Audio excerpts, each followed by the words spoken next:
ஒன்றாய் காண அங்கு கற்பகம் என்னும் கடவுளின் மெய்யில்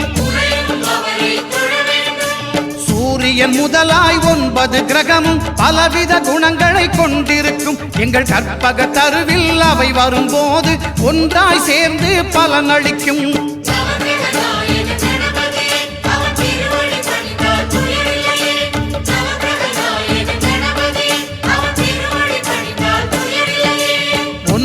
கோளும் ஒன்றாய் காண